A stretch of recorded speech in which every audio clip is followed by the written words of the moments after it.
Now, from the Signature Bank Studios. If you're looking for the latest news, insight into what it means, and the sharpest opinion, there's only one station in Chicago where you can turn, and it's this one. We're AM 560, The Answer.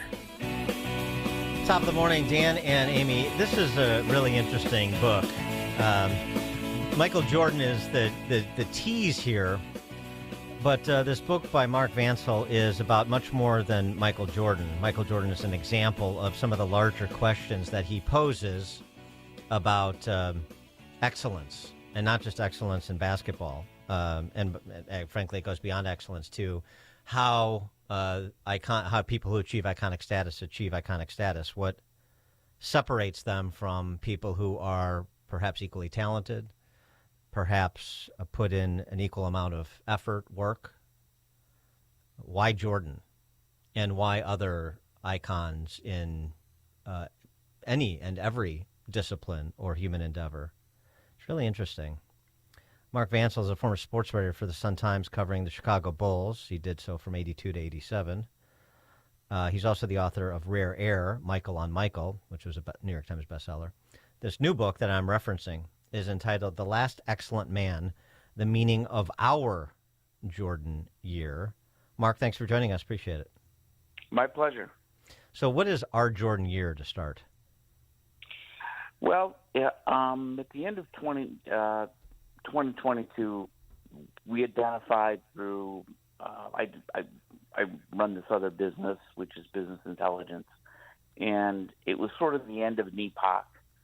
So if you think of it as the long-running trends were about to reverse, 40 years of rising bond prices, interest rates going down, no wars in Europe to speak of, especially anything remotely close to World War II, and a one-time demographic shift that's never had happened before in the history of modern man.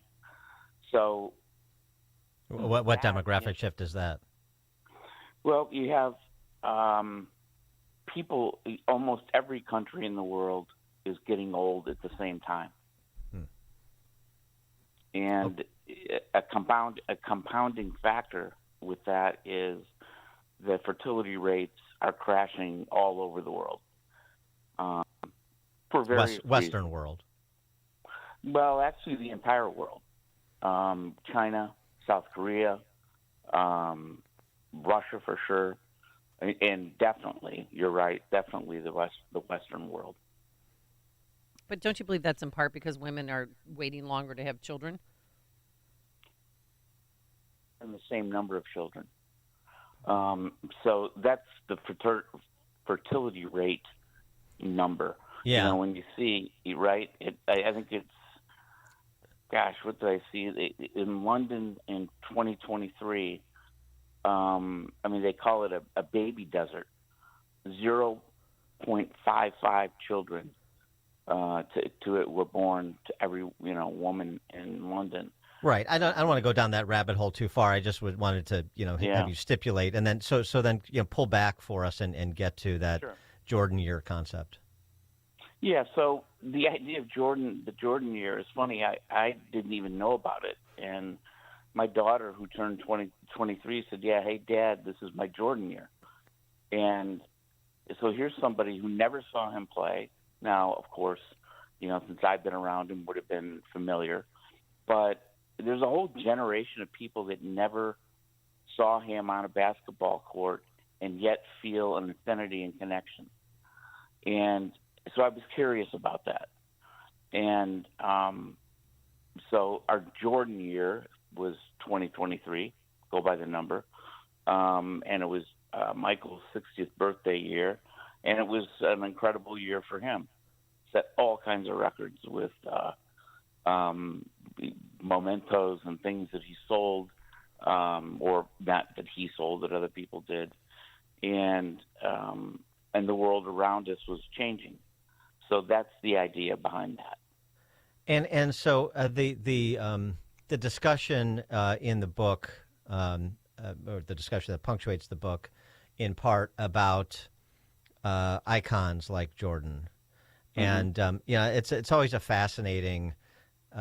It's fascinating to watch the can't miss stars that miss, and the people that come out of nowhere and become stars, and then even perhaps in some instances become icons like Jordan is. I mean, that the analysis of that. Yeah, I don't. I like a lot of people. I don't buy the idea of natural talent, God-given talent, as being the determinant. In Jordan's case, you have, my God, thousands of hours of video, millions of words written about him, and because I've spent an inordinate amount of time around him, I've always wondered why him. Why is it this guy? Because if you can compare him to other NBA players, for example, in terms of physical attributes, and it's not like he was, completely off the charts compared to everybody else in his ability to jump, shoot, etc. And so what I sort of came around, and I looked at a lot of people.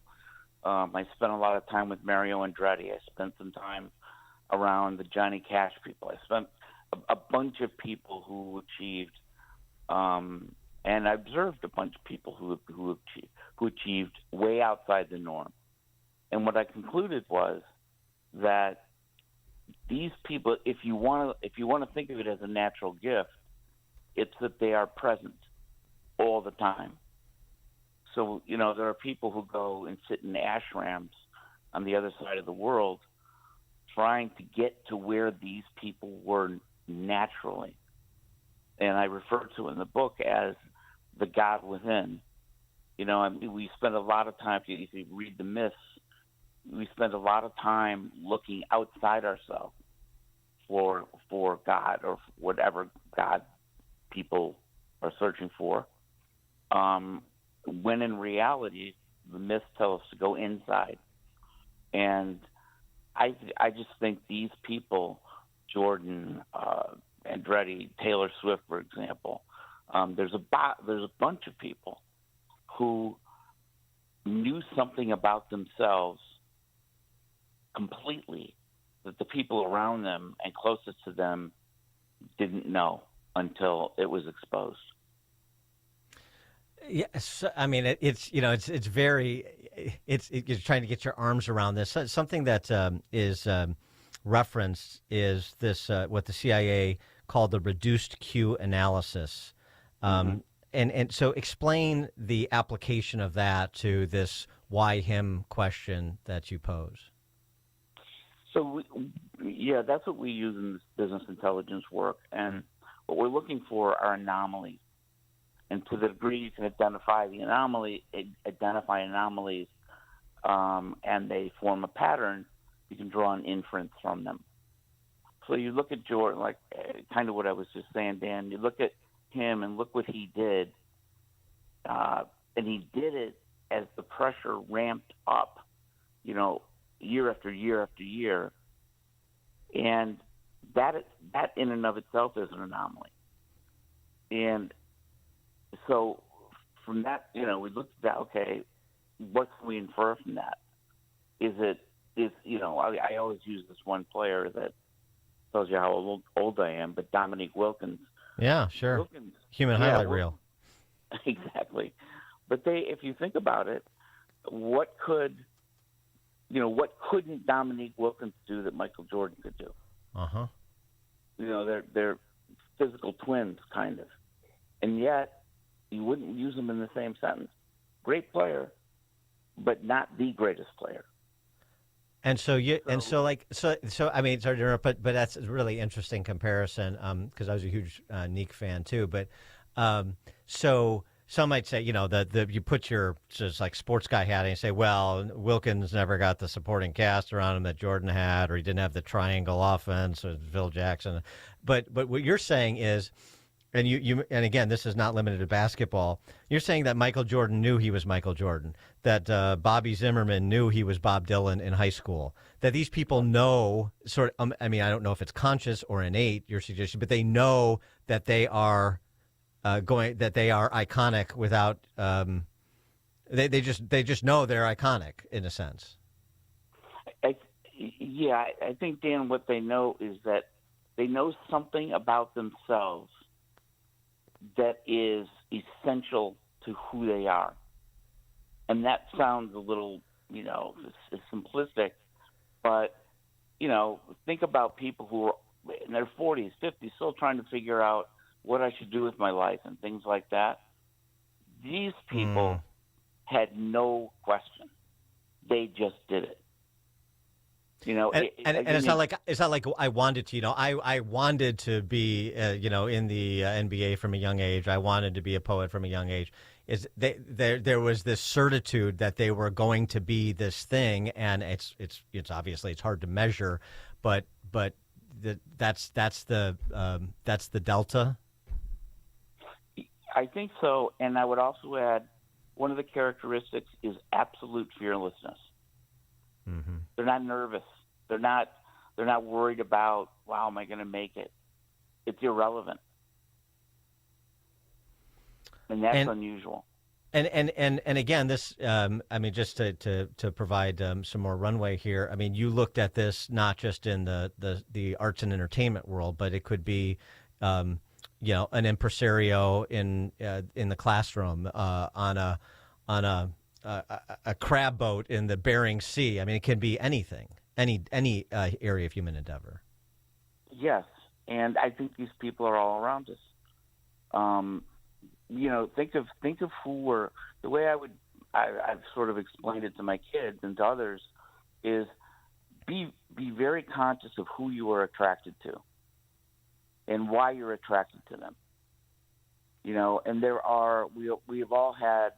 Most people have had that one teacher that was just different from all the rest. Uh-huh. Or, my father was a mechanic, but he never got dirty. I could get dirty in 5 minutes going in his shop. He was a master. That's what he wanted to do his entire life. And so I think these people are all around us. And it doesn't mean you're Michael Jordan. It doesn't mean you're a billionaire. But those things are really irrelevant to the point of excellence. Now, Mark, do you still speak with Michael Jordan? And did he know that you were writing this book? Or play golf with him for money? The great thing about, yes, I do, Amy. He's a great guy. I don't play golf with him. Smart. Yeah. The famous Jordan, how much you want to play for whatever makes you nervous, to your point about never being nervous. Right. But he's a great guy, and especially under the circumstances of his life. Mark Vancil is a former sports writer for the Sun-Times, covered the Bulls from 82 to 87. The author of the bestseller Rare Air, Michael on Michael. His new book, we were discussing, The Last Excellent Man, The Meaning of Our Jordan Year. Mark, thanks so much for joining us. Good luck with the book. Hey, thank you so much. Thank you. And he joined us. Thanks, you too. And he joined us on our turnkey.pro answer line.